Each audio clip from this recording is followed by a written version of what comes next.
शांति नगार के छोटे से शहर में, जहां रात के सन्नाटे में कुत्तों के भौंकने की आवाज भी सुनाई नहीं देती थी, एक पुराना घर खड़ा था। ठाकुर हवेली। लोग कहते थे कि वहां का हर शीशा, हर आईना कुछ छुपाता था। इस हवेली के नए मेहमान थे 14 साल की रिया और उसका छोटा भाई 10 साल का विकी।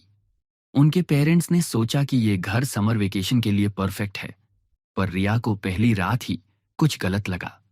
जब वो अपने कमरे में आई, उसने देखा एक पुराना आईना जो दीवार पर लटका था। उसका फ्रेम काला और भारी था और शीशा थोड़ा धुंधला सा। जब उसने इसमें देखा, उसकी आंखें एक पल के लिए लाल दिखी।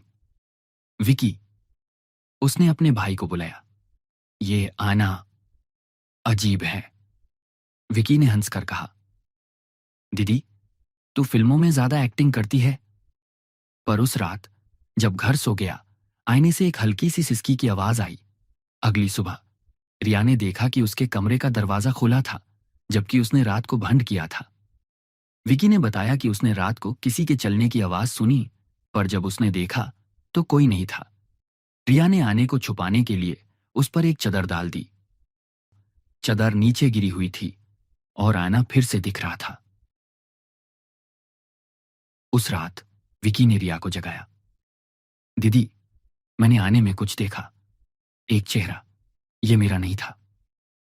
रिया ने टॉर्च ली और दोनों आईने के सामने खड़े हो गए। आईने में उनकी परछाई थी, पर उनकी परछाई के पीछे एक और परछाई थी, लंबी, पतली, और उसके हाथों में कुछ चमक रहा था। रिया ने झटके से आना पलटा, पर उसका पीछा खाली था। जब उसने वापस देखा, आईना साफ था, सिर्फ उन दोनों की परछाई दिखी। दीदी, ये घर साफ नहीं है, विकी ने कहा। उसकी आवाज कांप रही थी। अगले दिन रिया और विकी ने हवेली के पुराने केयरटेकर रमू काका से बात की। रमू काका ने बताया कि यह आईना ठाकुर हवेली के पहले मालिक राघव ठाकुर का था। वो एक जादूगर था जो वक्त और रूहों से खेलता था।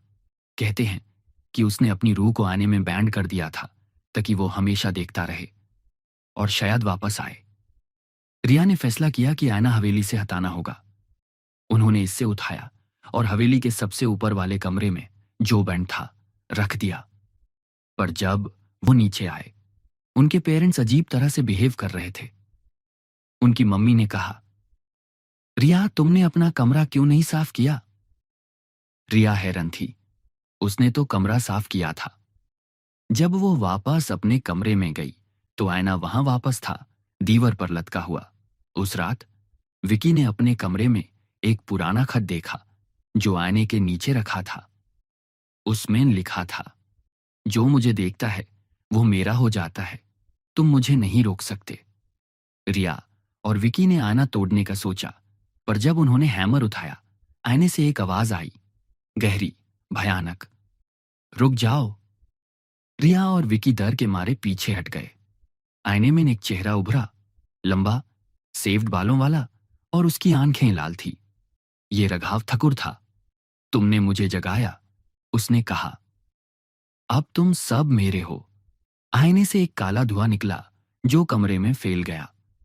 रिया ने विकी का हाथ पकड़ा और दोनों एटिक की तरफ भागे, जहां उन्होंने सोचा कि शायद कुछ जवाब मिलेगा। एटिक में उन्होंने एक पुरानी किताब देखी जो राघव ठाकुर के जादू के बारे में थी। उसमें लिखा था कि आईना एक दरवाजा है और इसे बैंड करने का एक ही तरीका है, आईने को उसकी अपनी रूह दिखानी होगी।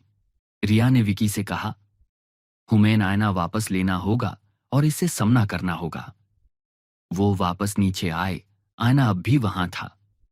रिया ने हिम्मत जुटाकर आईने में देखा और कहा, राघव ठाकुर, तुम अपनी रूह देखो।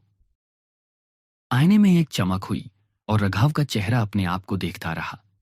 एक चिल्लाहट की आवाज आई और आईना टूट कर बिखर गया। काला धुआं गायब हो गया। सुबह सब कुछ नॉर्मल था। रिया और विकी के पेरेंट्स को कुछ याद नहीं था। हवेली फिर से शांत थी। आईने के टुकड़े गायब थे, जैसे वो कभी थे ही नहीं। रमू काका ने कहा, तुम दोनों ने जो किया वो कोई और नहीं कर सकता था। पर जब रिया अपने कमरे में गई, उसने अपनी अलमारी के शीशे में एक हल्की सी परछाई देखी।